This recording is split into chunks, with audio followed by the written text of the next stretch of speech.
मुझे उम्मीद है कि आप सब बहुत अच्छे होंगे। Again I am back with the most important topic of this chapter. My name is Lucky Srivastava और आज आप लोग की क्लास में मैं बहुत अच्छा इंटरेस्टिंग टॉपिक लेके आई हूँ, दैट इज मैनेजर्स कमीशन। और मैं इसलिए कह रही हूँ कि बहुत इंपॉर्टेंट टॉपिक है क्योंकि कई दफा सीबीएसई 2016, 19, 22 में आपको इस टॉपिक से रिलेटेड देखने को मिला था क्वेश्चन। तो that's why we consider this topic as a important topic. तो वो टॉपिक है क्या? वो टॉपिक है मैनेजर्स कमीशन। तो आइए जानते हैं कि टॉपिक में आपको पढ़ना क्या है। जैसे ही मैं बात करती हूँ मैनेजर्स कमीशन की, तो मैनेजर्स कमीशन कहता क्या है कि manager means what? Someone who is not considered as a part of firm, मतलब कोई आउटसाइडर। जैसे ही मैंने आउटसाइडर बोला मीन्स मैं ये वर्ड इसलिए यूज कर रही हूँ क्योंकि मैनेजर्स कमीशन मेरी प्रॉफिट को रिड्यूस करती है। और याद करो मैंने क्या कहा है कि जो प्रॉफिट को रिड्यूस करता है उसका एडजस्टमेंट कहाँ करते हैं? फटाफट बताओ, रिकॉल करो, कहाँ करते हैं? तो पीएल अकाउंट में करते हैं। मुझे पता था बहुतों की गेस गई एप्रोप्रिएशन, बट एप्रोप्रिएशन नहीं, account, because it reduces the value of profit. अब देखो कह रहे हैं कि मैम इसमें दो एडजस्टमेंट्स आपने लिखा है, पहला लिखा है बिफोर, दूसरा लिखा है आफ्टर। बहुत सिंपल है। जैसे ही आपको मैनेजर्स कमीशन के साथ बिफोर दिखता है तो इसकी कैलकुलेशन इजी होती है, इसकी फॉर्मूला इजी होती है। बिफोर के केस में आपका क्या होता है? Net profit into rate by 100। कैसे फाइंड आउट करेंगे? जैसे ही आपकी बिफोर चार्जिंग सच कमीशन, सच बोले तो ए का कमीशन मान लेते हैं कि मान लो ए एक मैनेजर है जिसने कहा कि भाई मुझे 10% चाहिए कमीशन। किस पे चाहिए? नेट प्रॉफिट पे। नेट प्रॉफिट मैंने मान लिया कितना? 2 लाख। अब क्या करेंगे मैम? तो नेट प्रॉफिट कितना माना मैंने? 2 लाख। तो 2 लाख इंटू 10/100 वैल्यू क्या हो गई? 20,000। मतलब ए ने कितना लिया? ए ने 20,000 लिया। समझ आई बात? ये किसकी एडजस्टमेंट हो गई? बिफोर की एडजस्टमेंट हो गई। अब हम लोग देखते हैं आफ्टर की एडजस्टमेंट। जैसे ही मैं आफ्टर कहती हूँ, आफ्टर का मतलब हो गया net profit into rate divided by 100 plus rate. क्या हुआ? Net profit into rate divided by 100 plus rate. देखिए अब मैंने क्या बोला? Net profit into rate divided by 100 plus rate. अब इसके लिए भी एक न्यूमेरिकल बेस से समझते हैं कि मैम ये है क्या। देखो मैंने बिफोर के केस में क्या बोला कि भैया 2 लाख रुपए नेट प्रॉफिट था, उसका 10% ले लिया, ये कितना हो गया? 20,000 इसके कमीशन आए। तो 20,000 तो एक कमीशन आ गया ना, लेकिन अगर आपको पीएल एप्रोप्रिएशन पे ट्रांसफर करना है तो कितना करोगे? तो मैडम नेट प्रॉफिट कितना था? 2 लाख था। ए ने कमीशन ले लिया, माइनस कर दो 20,000। तो अब मेरे पास प्रॉफिट कितना बच गया?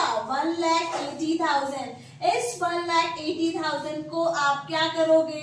पीएल एप्रोप्रिएशन में ट्रांसफर करोगे। और ये जो एडजस्टमेंट मैंने अभी आपको बताई, ये कहाँ जाता है? प्रॉफिट एंड लॉस अकाउंट पे। अब यहाँ पे क्या बोला? Net profit into rate divided by 100 plus R. तो जब नेट प्रॉफिट कितना है? अगेन 2 लाख। अब बोला क्या? रेट कितना हो गया? 10 डिवाइडेड बाय 110। जो भी इसकी सर्टेन वैल्यूज आएगी उस वैल्यूज को फिर से आप क्या करोगे? प्रॉफिट में से माइनस करोगे। सेम प्रोसेस उसके बाद पीएल एप्रोप्रिएशन में ट्रांसफर कर दोगे। क्या ये बात समझ आई? ओके। देखो एक बहुत इंपॉर्टेंट चीज समझना, बिफोर का मतलब होता है, बिफोर बोला तो सिंपल वेज। तो सिंपल वेज में क्या किया हम लोगों ने? प्रॉफिट निकाला, माइनस कर दिया और सीधा ट्रांसफर कर दिया। लेकिन आफ्टर बोला, आफ्टर चार्जिंग सच कमीशन, तो पहले तो आफ्टर में मुझे दो चीजों को ध्यान रखना है। पहला फॉर्मूला, दूसरा ट्रांसफर ऑफ वैल्यू। अब मैंने ट्रांसफर ऑफ वैल्यू की बात क्यों की है कि सपोज नेट प्रॉफिट बोला यहाँ पे 2 लाख रुपीज, ठीक है। अब यहाँ पे मान लो कि आफ्टर की सिचुएशन जो है वो बी की है। किसकी है? बी की है। बी ने बोला कि नेट प्रॉफिट के बाद जो ए इसकी कमीशन की एडजस्टमेंट होगी, फिर जो वैल्यूज बच जाएगा उसका मैं 10% लूंगा। समझ आई बात मैं क्या बोली?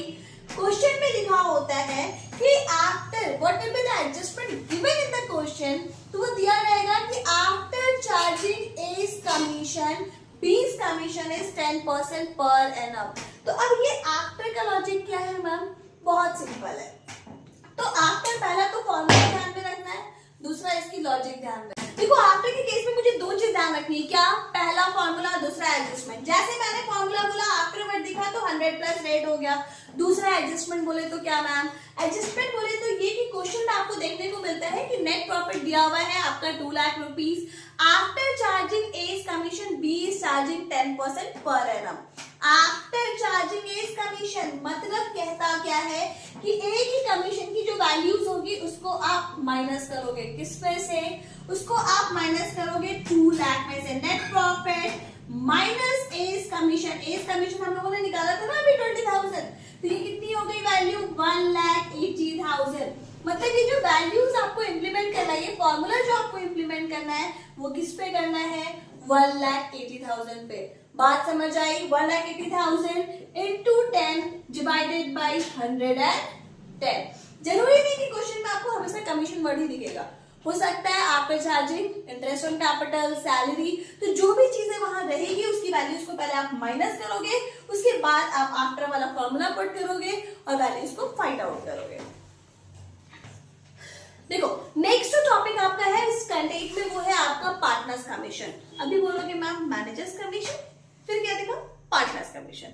मैंने मैनेजर्स कमीशन कहा तो मैंने एक बहुत इंपॉर्टेंट वर्ड बोली कि उसको मान लो कि वो बाहरी इंसान है, वो फर्म से रिलेटेड नहीं है।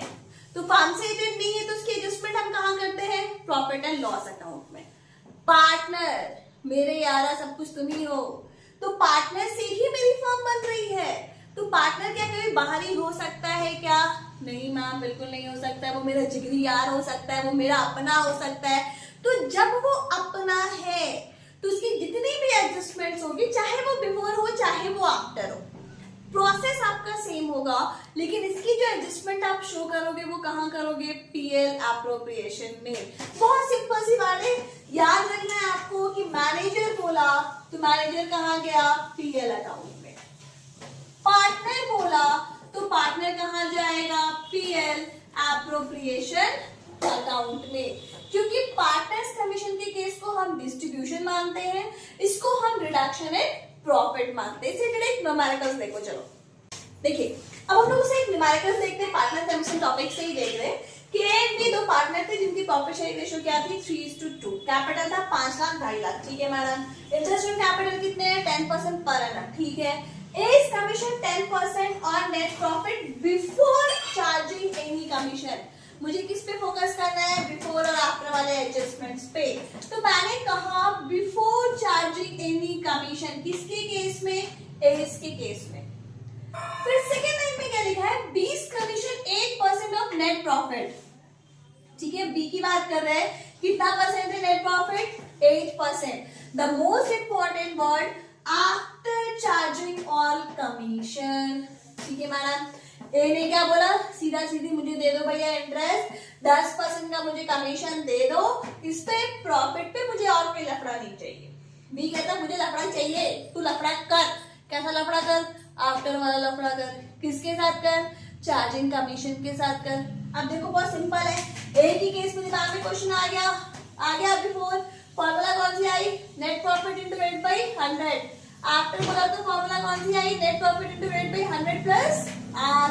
अब एज के केस में मैंने वर्किंग नोट देख लेते हैं इसका। एज के केस में सॉल्व कर लो। As commission is equals to A कौन है? पार्टनर है। एडजस्टमेंट कहां जाएगा? पीएल एप्रोप्रिएशन में। वैल्यूज कितनी निकालोगे? तो मैडम 3 लाख दिख रहा है मुझे वैल्यू। परसेंटेज कितना दिख रहा है मुझे? 10% और एनपी दिख रहा है। मैडम फॉर्मूला लगा लेते हैं फटाक से। क्या हो जाएगा? Net profit into rate by 100। Values निकाल लेते हैं madam. 3 lakh into 10 by 100 is equal to ₹30,000। मतलब इसकी कमीशन कितनी आ गई? 30,000। एक सब मामला सॉल्व हो गया कमीशन के मामले में। अब किसका सॉल्व करना है? बी का सॉल्व करना है। बी के केस में क्या बोला है? After charging any commission. तो एनी में बचा कौन? ए। दो ही पार्टनर है और बी। तो एनी कमीशन के केस में आप क्या करोगे? यहाँ पे एनी कमीशन, तो पहले आप नेट प्रॉफिट में से कितना माइनस करोगे? 30,000। तो 30,000 माइनस किया तो वैल्यू कितनी आ गई? 2,70,000। 2,70,000। अब कौन सा केस फाइंड आउट कर रहे हैं हम लोग? आफ्टर तो अभी क्या करेंगे, आफ्टर वाला फॉर्मूला लगाएंगे। 2,70,000 इनटू कितना परसेंट बोला है, 8% बोला है, तो 8 डिवाइडेड बाई 108। सॉल्व करो, चलो फटाक से। मैंने क्या बोला, वैल्यूज फाइंड आउट करो। 2,70,000 इंटू 8 डिवाइडेड बाई 108। अब मुझे पता है कि 27 4 जा 108, तो यहाँ पे ये 1 हो गया, तो कितना हो गया, 1 2 3 4 0 हो गए। अब कितने हो गए, 2 इज इक्वल्स टू वैल्यूज कितनी आ गई मेरी, 20,000। मतलब बी का कमीशन कितना आया, 20,000। और कुछ हमें वर्किंग नोट में करने की जरूरत है। हाँ जी मैडम, क्या करने की जरूरत है, interest on capital. Interest on capital सीधा बोला है 10% पर एनम। कैपिटल मुझे दिख रहा है, कुछ लखना नहीं है इस क्वेश्चन में, सिंपल सा क्वेश्चन दिया हुआ है। तो 5 लाख का 10% कितना हो गया, 50,000। 2,50,000 का कितना हो गया, जल्दी बताओ, 25,000। तो मेरी इंटरेस्ट ऑन कैपिटल ए और बी की निकल गई। और कुछ सॉल्व करना है इसमें, ना जी मैडम। अब सीधा हम लोग क्या करेंगे, फॉर्मेट में ड्राफ्ट करेंगे। देखो अब मैंने क्या बोला कि फॉर्मेट बनाते हैं। फॉर्मेट बनाना मैंने आप लोगों को बहुत अच्छे से बनाया है। हमेशा कहां से शुरू करते हैं, क्रेडिट साइड से शुरू करते हैं। सबसे पहले क्या ट्रांसफर करेंगे, by profit and loss account. कितनी थी मुझे क्वेश्चन में, वैल्यू 3 लाख। कोई चेंजेस था नहीं मैडम, कोई चेंजेस नहीं था, हम उसको एज इट इज ट्रांसफर कर दिए, क्योंकि मुझे दिख रहा है कि नेट प्रॉफिट बोला है 3 लाख। बिफोर आफ्टर कोई भी इसके साथ वर्ड एड ऑन नहीं है, तो मैंने क्या किया, सीधा इसको ट्रांसफर कर दिया। अब देखो यहाँ पे इंटरेस्ट ऑन कैपिटल जो हम लोगों ने ऑलरेडी निकाल लिया था वर्किंग नोट्स में, तो ए का कितना था 50,000, बी का कितना है 25,000। वैल्यूएशन कितनी हो गई मेरी 75,000। कमीशन हम लोगों ने निकाला कितना 30,000, 20,000, वैल्यू कितना हो गया 50,000। ये सारे एडजस्टमेंट जो थे वो क्वेश्चन बेस्ड थे। 3 लाख 3 लाख। अब मैंने हमेशा कहा है debit must be equal to credit. इधर की वैल्यूएशन आपको कितनी दिख रही है, 3 लाख। इधर की वैल्यूएशन आपको कितनी दिख रही है, 75 प्लस 50 कितना हो गया, 1,25,000। तो 3 लाख में से 1,25,000 को माइनस करो, कितना आ गया 1,75,000। अब इस 1,75,000 को कैसे बटेगा, जल्दी बताओ। तो ये 1,75,000 3:2 की रेशियो में बढ़ जाएगा। मैंने इसकी पहले वाली वीडियो में बताया है कि 1,75,000 इंटू 3/5, 1,75,000 इंटू 2/5, तो आपकी वैल्यूएशन आ जा रही है 1,05,000 एंड 70,000। और इसके साथ ये आपका पूरा का पूरा क्वेश्चन सॉल्व हुआ। कोई भी कंफ्यूजन इस टॉपिक में तो प्लीज आस्क। ये जो टॉपिक मैं भी आपको बताने जा रही हूँ, ये बहुत इंपॉर्टेंट टॉपिक है। ये बहुत सारे केसेस आपको देखने को मिलता है और बच्चे यहाँ पे बहुत कंफ्यूज होते हैं। बाकी प्लेटफॉर्म्स पे इसकी इंपॉर्टेंस बिल्कुल 0 कर दी गई है, बट पढ़ो इसे, समझो इसे, क्योंकि छोटी छोटी चीजें बहुत कंफ्यूजन क्रिएट करती है और उसकी वजह से मार्क्स रिडक्शन होता है। And this is the case जो बहुत इंपॉर्टेंट है as per the CBSE norms also. देखो केसेस क्या है, बहुत सिंपल सा केस है, case related to general reserve. अब मैंने कहा जनरल रिजर्व से रिलेटेड केस, तो सबसे पहली सिचुएशन ये कहता है transfer of net profit to general reserve. Net profit का हिस्सा आपने को कहां ट्रांसफर करना है, जनरल रिजर्व में करना है। ठीक है मैडम, ये सारे एडजस्टमेंट हम पीएल एप्रोप्रिएशन में ही करेंगे। ठीक है, फॉर्मेट कहां बनेगी, पीएल एप्रोप्रिएशन में ही एडजस्टमेंट्स होगी, बस फर्क होगा आपके कैलकुलेशंस का।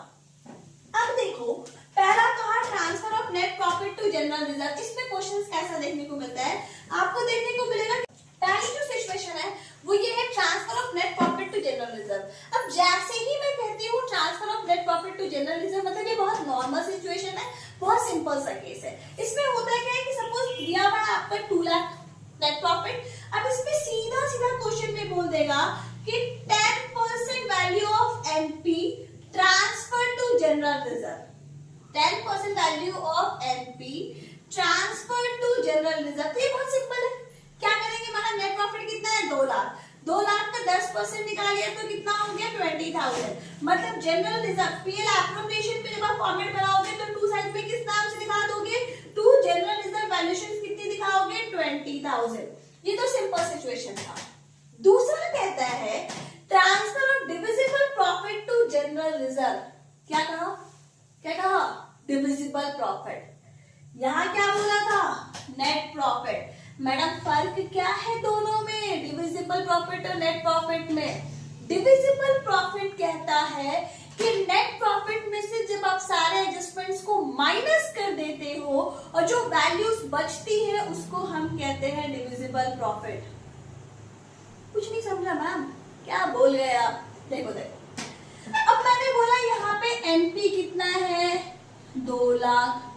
अब मान लो आप पीएल एप्लीकेशन जब बनाते हो तो आप क्या देते हो, सैलरी देते हो। ये मैंने मान लिया 10,000। अब मान लिया कि कमीशन भी दिया आपने कितने का, 20,000 का। मैंने मान लिया इंटरेस्ट ऑन कैपिटल कितने का दिया, 20,000 का दे दिया। अब नेट प्रॉफिट क्या थी मैडम, 2 लाख। 2 लाख में से सारे एडजस्टमेंट जब मैंने किया तो मेरे पास कितनी वैल्यूज बच रही है, मतलब इस वैल्यू कहने का मतलब है डिविजिबल प्रॉफिट के लिए आप क्या करोगे, जितने भी एप्रोप्रिएशंस है उनको पहले प्लस करो। 10,000 प्लस 20,000 प्लस 20,000, तो ये कितना आ गया, 50,000। अब इस 50,000 में से क्या करो कि 2 लाख में से 50,000 को माइनस करो। कितना माइनस करेंगे, 50,000 को माइनस करेंगे। ये है क्या, एप्रोप्रिएशन को जब नेट प्रॉफिट में से माइनस कर देते हैं तो that value is considered as a part of the divisible profit. अब क्या बोला कि 2 लाख में से 50,000 माइनस किया, मैडम कितना आ गया, 1,50,000। इसमें भी क्वेश्चन में अज्यूम कर लेते हैं कि डिविजिबल प्रॉफिट का 10% ट्रांसफर करने के लिए बोला। कितना परसेंट ट्रांसफर करने के लिए, 10। तो 1,50,000 का 10% निकालो, जल्दी बताओ कितनी हो गई वैल्यूज, तो 15,000। मतलब इस केस में तुम जनरल रिजर्व के नाम पे कितना दिखाओगे, 15,000। समझ आई बात? देखो यहाँ पे सेम चीज आपको दिख रहा होगा, सिर्फ एक वर्ड का फर्क दिख रहा होगा। क्या वर्ड मैडम? थर्ड केस में आपको दिख रहा है डिविजिबल, डिविजिबल तो सिमिलर है। फर्क क्या दिखा, नेट में। क्या दिखा, नेट में। अगर नेट में दिखा तो इस केस में आप क्या करोगे कि डिविजिबल प्रॉफिट कैसे निकालनी, समझ में आया? Net profit minus appropriation is equal to divisible profit. यहाँ भी सेम चीज करोगे, net profit minus appropriation is equal to DP. मान लो याद रखने के लिए, एप्रोप्रिएशन बोले तो एक्सपेंस रिलेटेड टू पार्टनर, ध्यान में रखने के लिए। अब नेट प्रॉफिट में से वही से सारी चीजें सेम कर लो कि भैया नेट प्रॉफिट है 2 लाख, इस 2 लाख में से मैंने सेम वैल्यू ले लिया, 10, 20, 20, 50 माइनस कर दिया, तो मेरे पास डिविजिबल प्रॉफिट कितना आ गया, 1,50,000। मैडम अगर दोनों सेम है तो फर्क क्या है? फिर यहाँ ये नेट क्यों लिखा है और यहाँ डिविजिबल क्यों लिखा है? बहुत अच्छा फर्क है। ये नेट आते ही, डिविजिबल वर्ड के साथ नेट आते ही मुझे याद रखना है आफ्टर वाला केस। आफ्टर वाला केस बोले तो अगेन हम अज्यूम कर लेते हैं कि इसका भी 10% एज जनरल रिजर्व मुझे ट्रांसफर करना है। तो फर्क क्या होता है, divisible profit into rate divided by 100 plus rate. समझ आया फर्क? यहाँ हम क्या किए थे, divisible profit into rate divided by 100।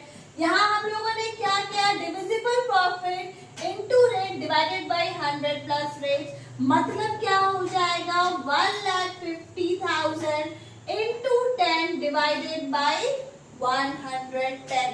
तो इसकी वैल्यूज होगी वो पॉइंट्स में आएगी, फाइंड आउट कर लोगे इसके वैल्यूज को। तो यहाँ पे वैल्यूज तुम देखोगे तो ये जो वैल्यूज आएगा डायरेक्टली हम इसको पीएल एप्लीकेशन में ट्रांसफर करेंगे। देखो इसकी वैल्यूज हम कट डाउन कर रहे हैं, 1,50,000 into 10 डिवाइडेड बाय 110, तो इसका कितना आ जा रहा है, 13636.36। यहाँ पे तुम चाहो तो कॉलम पॉइंट्स को इग्नोर कर दो, डेसिमल की वैल्यूज को इग्नोर कर दो, तो यहाँ पे आया कितना, 13636। अब आप इसको क्या करोगे कि डायरेक्टली पीएल एप्रोप्रिएशन में जैसे हम लोग शो करते थे वैसे ही यहाँ पे after writing all the adjustment to general reserve कितना लिखोगे, 13663.36 भी आप मेंशन करना चाहते हो। अगर आप चाहो तो आप इसको फिलहाल के लिए इग्नोर कर सकते हो, ठीक है। तो ये बेसिकली आपका ट्रांसफर वाली जितनी भी केसेस है, 3 केसेस, और ये 3 केसेस बहुत बहुत इंपॉर्टेंट है, बच्चे बहुत गलत करते हैं इसमें, तो ये केसेस आपको बहुत अच्छे से क्लियर होना चाहिए। पहला था सिचुएशन एकदम सिंपल, सीधा जनरल रिजर्व बोला, नेट प्रॉफिट का 10% उठा लिया। दूसरा बोला डिविजिबल प्रॉफिट। डिविजिबल प्रॉफिट मैंने क्या बताया, जल्दी बताओ क्या बताया, रिकॉल करो फटाक से। मैंने बताया net profit minus appropriation. Appropriation बोले तो पार्टनर रिलेटेड जितनी भी चीजें होती है जो एक्सपेंस के तौर पे कंसीडर करते हैं, डेबिट साइड में पीएल एप्रोप्रिएशन के माइनस कर दो उसको। अगर क्रेडिट साइड में रहता तो क्या करते हैं, प्लस करते हैं नेट प्रॉफिट में से। माइनस करने के बाद जो वैल्यूज आती है उस वैल्यूज का 10% निकाल के जनरल रिजर्व में ट्रांसफर कर देंगे। लेकिन नेट बढ़ रहा तो क्या किए, फिर से हम डिविजिबल प्रॉफिट निकाले। Divisible profit again same formula, net profit minus appropriation is equals to divisible profit, और उस डिविजिबल प्रॉफिट पे नेट बढ़ होने की वजह से फॉर्मूला क्या हो गया, into rate divided by 100 plus rate, और जो वैल्यूज आएगी उसको टू जनरल रिजर्व करके ट्रांसफर कर दोगे। समझ आ रही है बात। एक फुल फ्लेजर क्वेश्चन से प्रैक्टिस करना, कोई डाउट होगा तो पर्सनली कांटेक्ट कर सकते हो। Thank you so much for having your patience, और नेक्स्ट वीडियोस में मिलते हैं with more energy, with more important topics and बहुत सारे interesting facts के साथ।